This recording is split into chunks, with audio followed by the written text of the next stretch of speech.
Makikipag-usap ka ba sa akin o hindi?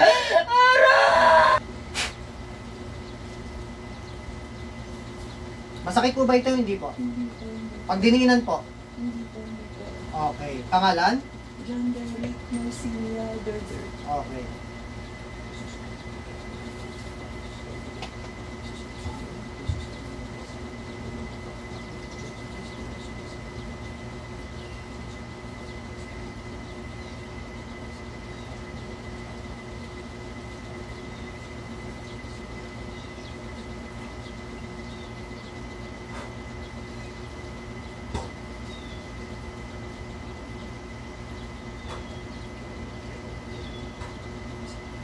Aray! Pangalan mo? Pangalan mo? Pangalan mo? Bakit mo binibigyan ng sakit ng batang to? Ha? Aray ko! Bakit mo binibigyan ng sakit ng batang to? Ha? Aray ko! Makikipag-usap ka ba sa akin o hindi? Aray! Aray! Aray ko! Aray ko! Aray! Makikipag-usap ka sa akin hindi? Aray ko! Ha? Makikipag-usap ka sa akin hindi? Aray! Aray ko! Makikipag-usap.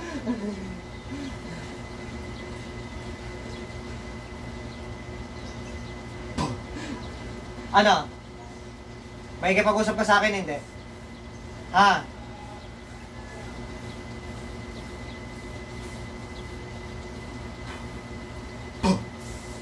Ano?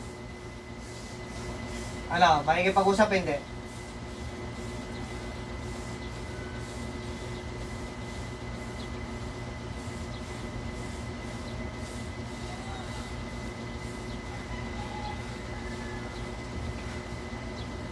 Ano? Makikipag-usap hindi? Ha? Aray! Makikipag-usap ka sa akin hindi? Aray ko! Aray ko! Ah. Aray ko! Aray ko! Aray ko! Ayaw makipag-usap? Ha? Aray ko! Anong klaseng espiritu ka nandiyan sa batang to? Ha? Anong klaseng espiritu ka? Makikipag-usap ka ba sa akin hindi? Ha? Makikipag-usap ka sa akin hindi? Aray! Aray! Ano? Ayaw makipag-usap? Aray! Magdudusa ka na magdudusa dyan. Ayaw mo makipag-usap. Aray! Anong dahilan mo? Bakit mo binibigyan pinaparusahan itong batang to? Ng sakit? Ha? Anong dahilan mo? Hindi ka talaga makikipag-usap. Ha? Ikukulong ko yung espiritu mo sa bote. Gusto mo? Ha? Ay, makipag-usap talaga.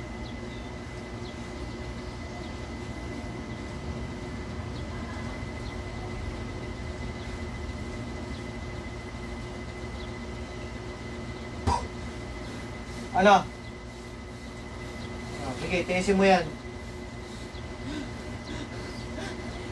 Ano? Makikipag-usap hindi? Sige, total ayaw mo makipag-usap.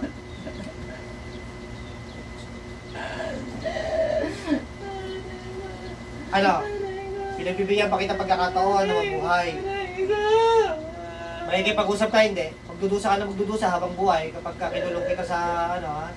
Sa mundo ng mga espiritu. Doon ka araw-araw, gabi-gabi paparusahan.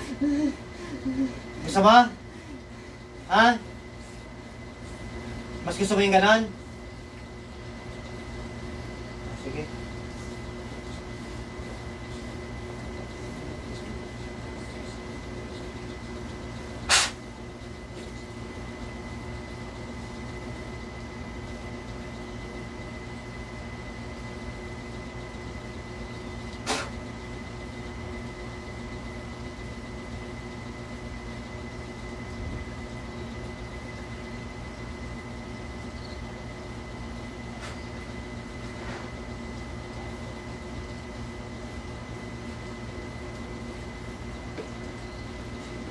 Bilag, sir. Bilag. Masyadong open yung third eye mo. Okay? Tsaka nakuha mo rin yan yung ano ka, yung nag-aaral ka ng mga Latin-Latin. Lately, nag-aaral ka ng mga Latin-Latin po, mga dasal. Hindi po, ano po, nagpunta po ako sa tarot reading sa YouTube po noon. Opo, pero ibig sabihin may mga ritual kasi, may mga dasal po yan eh. Wala po ako na Latin po na nakatandaan po na Basta pinag-aralan nyo lang about tarot-tarot reading, sa ano? watch lang po noon. Tapos po nagpa-reading din po ako noon. Ibig sabihin, excuse me, ibig sabihin, kayo po, nagka-tarot reading ka po. Hindi po sila Nagpa- po. Tapos po napabili po ako sa Shopee ng tarot card po. Mm. Pero hindi ko naman po ginagamit. Ginamit. Ang ginawa ko lang po doon, ilagay ko po siya sa notebook. Tapos ko ano po yung gusto ko po sa, na-wish ko sa sarili ko. Like for example, Mm. good life, nilalagay ko po siya with ballpen. Tapos para po siyang naka-diary ko po noon. Mhm. So, sige, pagka ganito po ha, yan kasi yung kaya masyadong naging open third eye mo kasi yan, nag-aaral ka ng mga mystics, mga ganyan po, no? Esoteric. Pero ang problema lang, wala ka sa tamang guidance. Kaya ganyan po yung experience mo.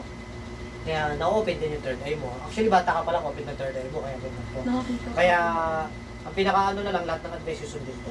Okay? Para at least, this time, mas mag-guide ka pa, at para hindi mo na ma-experience yung mga ganyan. Tsaka kasi ang taong walang sakit sa spiritual, tulad nung umpisa, wala pang dasal, hindi masakit. Nung may dasal na, masakit. Opo, opo. No? So, papaliwanag ko po kung bakit ganun. Pero ngayon, at tsaka tinan niyo po, naano kayo ng evil spirits po. Tapos Mga- po, ngayon po meron pa po kaunti sir. Na masakit po. Okay, ano lang po yan, normal lang po sa ngayon yan, pero mawawala rin po yan, ha? Opo, opo. Basta lahat ng sabi ko, sundin po. Hindi kaya kung nakikita niyo po kanina, yung haba ng hindilit niyo, kanan, biglang nagiging pantay, biglang kumakaliwa, tapos magpabalik-balik po siya. So, kasi evil spirits, bad spirits po yan, ha? Pigit lang po.